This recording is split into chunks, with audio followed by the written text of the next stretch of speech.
वंदे मातरम। नमस्कार, बहुत बहुत स्वागत करता हूं आप सबका अपने YouTube channel digital Hindi teaching में। आप इस चैनल को सब्सक्राइब करके घंटी का बटन दबा लें ताकि आपको आने वाले हर वीडियो का नोटिफिकेशन प्राप्त होता रहे, आपको हर वीडियो मिलता रहे। चलिए अब वीडियो को लाइक कर दीजिए और अब हम शुरू करते हैं आज का वीडियो। कर चुके हैं संधि का सामान्य परिचय और स्वर संधि के भेदों की भी हमने चर्चा की, उनके नाम हम जान चुके हैं। तो आज के इस वीडियो में हम पढ़ने वाले हैं स्वर संधि का पहला भेद दीर्घ स्वर संधि। तो चलिए शुरू करते हैं दीर्घ स्वर संधि। दीर्घ स्वर संधि की परिभाषा क्या है, आइए हम जान लेते हैं। जब दो समान अ आ ई या उ ये दोनों, ये ह्रस्व या दीर्घ या दीर्घ ह्रस्व या ह्रस्व दीर्घ स्वर मिलकर दीर्घ में बदल जाते हैं, वह दीर्घ स्वर संधि कहलाती है। आइए इसे थोड़े सरल रूप में हम समझते हैं। दोनों ही ह्रस्व मिलकर दीर्घ में बदल जाए, या दीर्घ मिलकर दीर्घ में बदल जाए, या ह्रस्व और दीर्घ मिलकर दीर्घ में बदल जाए, या दीर्घ और ह्रस्व मिलकर दीर्घ में बदल जाए। तो ये प्रक्रिया होती है दीर्घ स्वर संधि की। देखिए, इसे हम अगर एक सूत्र के रूप में लिखें तो अ या आ का योग अ या आ से हो तो दीर्घ स्वर में बदल जाता है, आ में बदल जाता है। और देखिए, लघु ई या लघु ई दोनों दीर्घ ई में बदल जाए, या दीर्घ ई और दीर्घ ई मिलकर दीर्घ ई में बदल जाए, या ह्रस्व ई और दीर्घ ई मिलकर दीर्घ ई में बदल जाए, या दीर्घ ई और ह्रस्व ई मिलकर दीर्घ ई में बदल जाए। इसे भी हम एक सूत्र के रूप में लिख लें तो एक सूत्र में ये होगा ई या ई का योग ई या ई से होने पर दीर्घ ई में बदल जाता है। और देखिए, लघु उ और लघु ई उ मिलकर दीर्घ उ में बदल जाए, दीर्घ उ और दीर्घ उ मिलकर दीर्घ उ में बदल जाए, या लघु उ और दीर्घ उ मिलकर दीर्घ उ में बदल जाए, या दीर्घ उ और लघु उ मिलकर दीर्घ उ में बदल जाए। इसे भी हम एक सूत्र के रूप में लिखना चाहें तो हम लिख सकते हैं उ या उ का योग उ या उ से होने पर दीर्घ उ में बदल जाए तो वह संधि होती है दीर्घ स्वर संधि। आइए हम इसके कुछ उदाहरण देखते हैं और उदाहरणों को हम बिल्कुल गहराई से देखेंगे ताकि हमें पूरी प्रक्रिया समझ में आए। देखिए, हम पहला उदाहरण देखते हैं शिव धन आलय। तो इन दोनों को जोड़ने के लिए तो इनका शिव, ये जो प्रथम पद है, इसका अंतिम वर्ण मुझे बाहर चाहिए, तो मैं इसका अंतिम वर्ण अ जो है ये बाहर ले लेता हूँ। इधर बचा शिव, वह का अ मैं बाहर ले चुका हूँ तो वह स्वर रहित हो गया, तो इसे हलंत लगाकर लिख दिया। और जोड़ने के लिए द्वितीय पद का प्रथम वर्ण मुझे बाहर चाहिए, तो इसका आप मैं ले लेता हूँ और इधर बचा लय। तो मैंने प्रथम पद का अंतिम वर्ण अ और द्वितीय पद का प्रथम वर्ण आ दोनों को यहाँ पर जोड़ते हैं। तो जोड़ने पर आप जानते हैं अ या आ का योग अ या आ से होने पर, तो यहाँ अ का योग आ से हो रहा है तो किस में बदलेगा, दीर्घ स्वर में बदलेगा। तो इन दोनों को मैंने केवल एक दीर्घ स्वर में आ में बदल दिया और इधर बचा हुआ इधर शिव और इधर बचा हुआ लय इधर लिख दिया। और आप जानते हैं किसी भी स्वर रहित व्यंजन के पास में अगर स्वर है तो ये स्वर इस स्वर रहित व्यंजन में मिलकर इसे पूर्ण कर देता है। तो ये स्वर रहित वह है तो इसमें आ मिल गया, तो यहाँ पर मूल रूप में शिव था और ये बदलकर शिवा हो गया और इधर बचा हुआ लय। दोनों को हम जोड़ेंगे तो हमें प्राप्त होगा शिवालय। तो शिव से शिवा हो गया, बदलाव उत्पन्न हो गया, तो ये बदलाव ही तो संधि कहलाता है। अब इसे फिर से हम संधि विच्छेद करते हैं, नीचे जगह नहीं है तो मैं इसे शिवालय को इधर लेकर इधर संधि विच्छेद की प्रक्रिया प्रारंभ करता हूँ। हमें संधि विच्छेद नहीं आता, कोई बात नहीं है, संधि विच्छेद हमें नहीं आता है तो घबराने की ज़रूरत नहीं है, हमें केवल वर्ण विच्छेद इसका हम करेंगे और वर्ण विच्छेद तो हमें आता है। तो ये वर्ण विच्छेद कर दिया। जो शी था शिवालय में स में ई छुपा हुआ था ये बाहर निकाल दिया, वह में आ छुपा था ये बाहर निकाल दिया, ल में अ और ये में अ, ये वर्ण विच्छेद मैंने कर दिया। अब इसमें देखेंगे हम उस वर्ण को ढूंढेंगे जिसमें दो वर्ण छुपे होंगे, क्योंकि ऐसा कोई वर्ण है जो प्रथम पद का अंतिम वर्ण और द्वितीय पद का प्रथम वर्ण अपने में समाहित किए हुए हैं। तो इनमें देखिए, इसमें तो कोई दूसरा वर्ण दिखाई नहीं देता, ये केवल स्वर रहित स है, तो इसमें स्वर, और ये भी ई है तो ये ई तो मूल रूप में लघु ई है और वह में भी नहीं है आ, ये जो आ है इसमें दो वर्णों की संभावना है। ए या आ का योग निर्माण कैसे होता है? आ का ए या हमने नियम देखा था, ए या आ का योग अगर ए या आ से होता है तो वह दीर्घ स्वर में बदल जाता आ में। तो इसमें हमें दो वर्ण लग रहे हैं, तो इस आ को मैं बाहर ले लेता हूँ और इधर बचा हुआ, इधर ये आ मैंने बाहर ले लिया और इधर बचा शिव जो वह है स्वर रहित है, और इधर बचा लय। लय ये जो लय है इसमें ए जुड़ गया और यह है इसमें ए जुड़कर दोनों ही पूरे हो गए। अब ये जो परिवर्तन हो रहा है यहाँ पर आ इसमें परिवर्तन हुआ था, इस परिवर्तन को निरस्त करना है। तो आ का निर्माण कैसे हुआ था उस मूल रूप को हमें वापस लिखना होगा। अब ए या आ का योग ए या आ से होता है तो आ का योग निर्माण होता है। यहाँ पर देखिए ए का योग आ से हो रहा है तो बना आ। अब देखिए यहाँ भी आ है, तो इस आ का निर्माण कैसे हुआ था? ए या इन दोनों में से कोई एक होगा और इन दोनों में से कोई एक होगा, तब जाकर आ का निर्माण होता है। तो इस परिवर्तन को यहाँ मैं निरस्त कर चुका हूँ और इधर बचा शिव यूं लिख दिया और इधर बचा लय मैंने यहाँ पर लिख दिया। अब इन दोनों में से कोई एक इस वह में जुड़ जाएगा। क्यों? क्योंकि ये जो वह है ये वह स्वर रहित है और इधर आगे स्वर आ रहा है, तो इन दोनों में से कोई एक ही तो था इसमें जुड़ा हुआ और इधर भी कोई एक ही था जो आ का निर्माण की प्रक्रिया में भागी बना था। तो इन दोनों में से एक हम इसमें जोड़ लेते हैं। तो आप जानते हैं आ तो इसमें जुड़ेगा नहीं क्योंकि शिवा होता नहीं है, शिव होता है। तो ये ए इसमें जोड़कर ये शिव पूरा कर लिया और इन दोनों में से कोई एक इधर जोड़ देंगे। तो आप जानते हैं अलय तो होता नहीं है, आलय होता है। तो आ इसमें जोड़कर ये आलय का हमने इसमें निर्माण कर लिया। तो ये जो शिवालय था इसे मूल रूप में हम फिर से शिव और आलय में बदल चुके हैं। तो यहाँ हमने अपनाई संधि की प्रक्रिया और यहाँ हमने अपनाई विच्छेद की प्रक्रिया, तो दोनों ही हम समझ चुके हैं और पूरी गहराई तक हम उतरकर इन उदाहरणों को समझेंगे। और उदाहरण देखिए, और उदाहरण हम देखते हैं दीर्घ स्वर संधि का और इसे समझने का प्रयास करते हैं। दूसरा उदाहरण देखिए, कवि धन इंद्र। अब इन दोनों को मिलाना होगा तो प्रथम पद का अंतिम वर्ण मुझे बाहर निकालना होगा। तो कवि में ह्रस्व ई है अंतिम वर्ण, तो ये ई में बाहर निकाल चुका हूँ और इधर कौ बचा तो कौ लिख दिया और इधर इंद्र जो द्वितीय पद है इसका प्रथम वर्ण मुझे बाहर चाहिए। तो इसका द्वितीय पद है ह्रस्व ई, तो इस ह्रस्व ई को यहाँ बाहर निकाल लेता हूँ और इधर बचा हुआ इधर लिख दिया।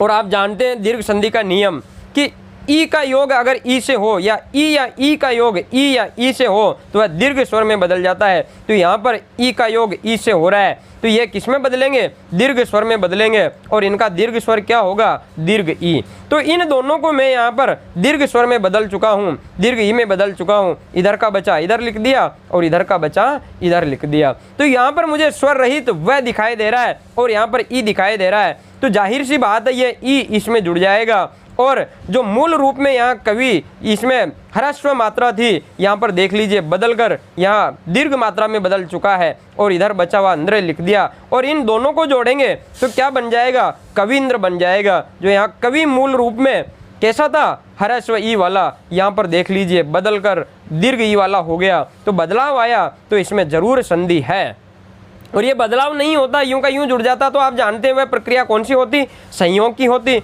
अब इसे फिर आगे बढ़ाते हैं, संधि विच्छेद की प्रक्रिया भी हम अपनाते हैं इसके साथ। तो नीचे जगह नहीं होने की वजह से मैं इस कविंद्र को इधर लिखकर अब हमें संधि विच्छेद तो करना ही नहीं है, हम तो सबसे पहले वर्ण विच्छेद करेंगे। तो वर्ण विच्छेद में से ही हम इसका संधि विच्छेद की प्रक्रिया को पूर्ण कर लेंगे। तो इधर देखिए इस दीर्घ ई में मुझे दिखाई दे रहा है कि इसमें दो वर्ण हो सकते हैं और दो वर्ण हैं। हो सकते क्या है? दो वर्ण हैं। लघु ई या दीर्घ ई में से कोई ना कोई दो प्रकार से जुड़े हुए हैं। तो इस ई को मैं बाहर ले लेता हूँ और इधर बचा हुआ कौ ये इधर लिख दिया, इसने पूरा कर दिया, क पूरा हो गया। और ई तो मैं यहाँ लिख चुका हूँ तो वह पूरा होगा नहीं, ये स्वर रहित ही रहेगा। और इधर न अधूरा ही है क्योंकि न के बाद स्वर होता तो पूरा हो जाता। द भी आधा है और र पूरा हो गया। न आधा, द आधा और ये जो नीचे र लगा हुआ है ये पूर्ण है। तो इधर बचा हुआ इधर लिख दिया। और इस ये ई का निर्माण कैसे होता है इस पूरी प्रक्रिया को फिर से अपनाएंगे और इस जो ये निर्माण हुआ था, परिवर्तन हुआ था, इसे हम निरस्त करेंगे। क्यों संधि विच्छेद कर रहे हैं तो वो परिवर्तन निरस्त करना पड़ेगा। तो ई या ई का योग ई या ई से होने पर इस ई का निर्माण हुआ था। इसमें से कोई एक इधर था अंतिम वर्ण के रूप में और इनमें से कोई एक इधर प्रथम वर्ण के रूप में था। तो इसमें से कोई एक हम इस पद के अंतिम अंत में जोड़ देंगे और इधर प्रथम पद के प्रथम वर्ण के रूप में जोड़ देंगे। तो ये बचा हुआ कव इधर लिख लिया और आप जानते हैं ये जो स्वर रहित वह है, तो इसमें से कोई एक इसमें जुड़ेगा। तो आप जानते हैं कवि में ह्रस्व ई की मात्रा होती है, तो इसमें से ह्रस्व ई इसमें जोड़ लिया और इसमें कोई एक प्रथम वर्ण के रूप में इसमें से अंद्र में जोड़ लेंगे इस दूसरे पद में।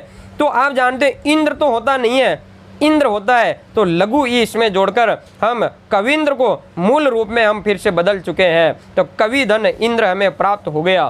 तो ये जो परिवर्तन था उसे निरस्त करके हम मूल रूप में ले आए। और आगे देखिए और उदाहरण हम देखते हैं। तो ये जो प्रक्रिया है पूरी हम गहराई तक अपना रहे हैं, किस प्रकार से बदलाव हो रहा है और किस प्रकार से उस बदलाव को हम निरस्त कर रहे हैं, तब संधि एकदम पूर्ण रूप से समझ में आएगी। देखिए सिंधु में जोड़ेंगे तो अंतिम वर्ण मुझे बाहर चाहिए। सिंधु में अंतिम वर्ण ऊ है तो ऊ बाहर ले लेते हैं और इधर बच गया अब सिंध। और उर्मी का प्रथम वर्ण ऊ हमें बाहर चाहिए जोड़ने के लिए, तो ये ऊ ले लिया और इधर बचा हुआ इधर लिख दीजिए। अब देखिए यहाँ पर ऊ का योग ऊ से हो रहा है, तो ये तो दीर्घ स्वर में बदलेंगे। क्यों? क्योंकि समान स्वर है और सजातीय स्वर है, तो दीर्घ ऊ में मैं इन्हें दोनों को बदल देता हूँ। इधर बचा हुआ इधर लिख दीजिए और इधर बचा हुआ इधर लिख दीजिए। अब देखिए ये जो ध अधूरा है, स्वर रहित है, तो ये जो स्वर है ये ध में जुड़ जाएगा और सिंधु जो ह्रस्व ऊ में मूल रूप में ह्रस्व ऊ है, ये इधर देखिए बदलाव होकर सिंधु बन गया और इधर बचा हुआ रमी यहाँ लिख दिया। जब इन दोनों को जोड़ेंगे तो क्या बनेगा? ये सिंधुर्मी बनेगा। देखिए सिंधु था, यहाँ ह्रस्व ऊ, यहाँ भी ह्रस्व ऊ, लेकिन यहाँ बदलाव होकर दीर्घ ऊ में बदल चुका है। तो ये प्रक्रिया दीर्घ संधि की है। आगे देखिए संधि विच्छेद करते हैं।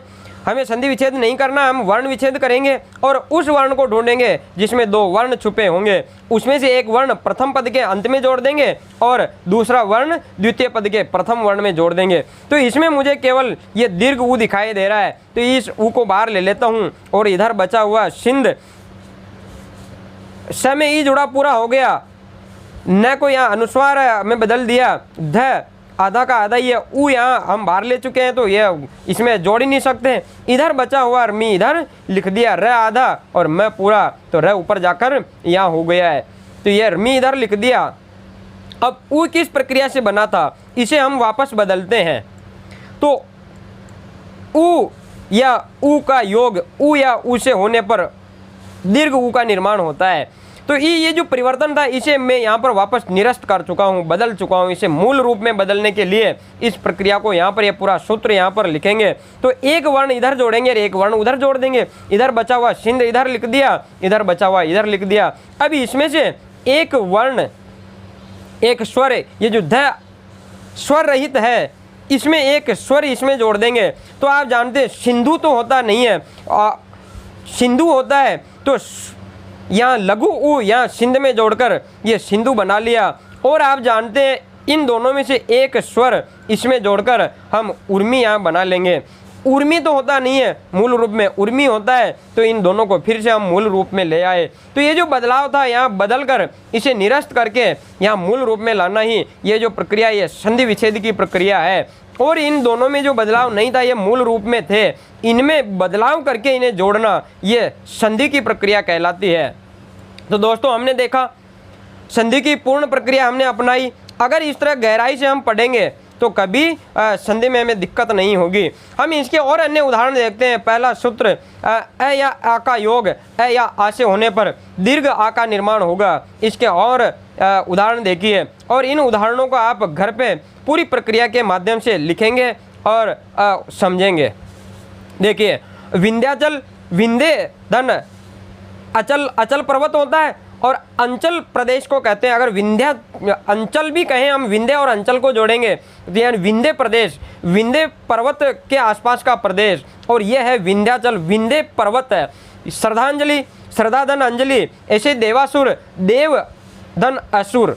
ऐसे देखिए महाशय, क्रमानुसार, दयानंद, धर्मार्थ, बाल्यावस्था, रामार्चन, कमलासन, चरणारविंद, सिंहासन, पीतांबर, कंसारी, कंस का अरि, श्री कृष्ण, मुरारी, मुर का अरि, मूर्धन अरि, यहाँ पर होगा कंस धन अरि, तो मूर नामक राक्षस का अरि श्री कृष्ण, मुरारी कहते हैं श्री कृष्ण को।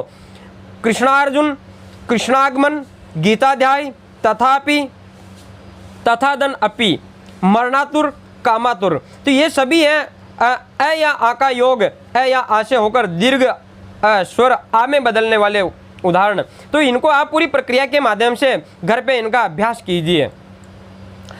दूसरे देखिए दीर्घ ई में बदलने वाले, ई या ई का योग ई या ई से होने पर दीर्घ ई का निर्माण होता है। इसमें देखिए मही धन इंद्र, तो मही का दीर्घ ई और इंद्र का लघु ई मिलकर महेंद्र दीर्घ ई में बदल गया। मही कहते हैं धरती को, इंद्र जो धरती का इंद्र, महेंद्र है राजा का पर्यायवाची। ऐसे ही महीश हो जाएगा, मही धन ईश, यतीन्द्र, यति धन इंद्र, यतीन्द्र, रजनी धन ईश, रजनीश, रजनी रात्रि, और ईश यानी स्वामी जो रात्रि का स्वामी है, रजनीश चंद्रमा को कहते हैं। कपि धन ईश, कपि बंदर होता है और ईश स्वामी, ईश्वर, कपियों का या बंदरों का ईश, सुग्रीव या हनुमान को कपीश कहते हैं। तो इसका ई और इसका ई मिलकर दीर्घ ई में बदल गया। जैसे देखिए प्रतिधन इक, तो प्रतीक बनता है, प्रत्येक नहीं आएगा इसमें, प्रतिधन एक व दूसरी संधि होगी, लेकिन प्रतिधन इक यहाँ प्रतीक बनेगा। अतिधन इक्त, अतीत, प्रतिधन इक्षा, प्रतीक्षा, परिधन इक्षा, इसकी हम चर्चा कर चुके हैं, परीक्षा, गिरिधन ईश, गिरीश, गिरिधन इंद्र, गिरीन्द्र, नदीधन ईश, नदीश। तो इन उदाहरणों का पूरी प्रक्रिया अपनाते हुए संधि विच्छेद और संधि करेंगे। और देखिए दीर्घ ऊ का निर्माण होने वाले, उ या ऊ का योग उ या ऊ से होने पर दीर्घ ऊ का निर्माण होता है। इसके उदाहरण देखिए लघु धन उत्तर, लघु में ऊ ह्रस्व है और उत्तर में भी ऊ ह्रस्व है, तो दोनों ऊ मिलकर यहाँ देखिए लघुतर दीर्घ ऊ में बदल चुके हैं। ऐसे देखिए भूधन ऊर्जा, भूर्जा, भूमि की ऊर्जा, भूधन ऊपरी, भूपरी, ऐसे भानुधन उदय, भानुदय, ऐसे भानुधन ऊर्जा, भानुर्जा, वधुधन उल्लेख, वधुल्लेख, ऐसे हो जाएगा वधुधन उत्सव, वधुत्सव, सिंधुधन उर्मी, सिंधुर्मी, अंबुधन उर्मी, अंबुर्मी, गुरुधन उपदेश, गुरु उपदेश। तो ये दीर्घ स्वर संधि की हमने चर्चा की, इसके उदाहरण देखे। इन उदाहरणों के आप घर पे अभ्यास करिएगा।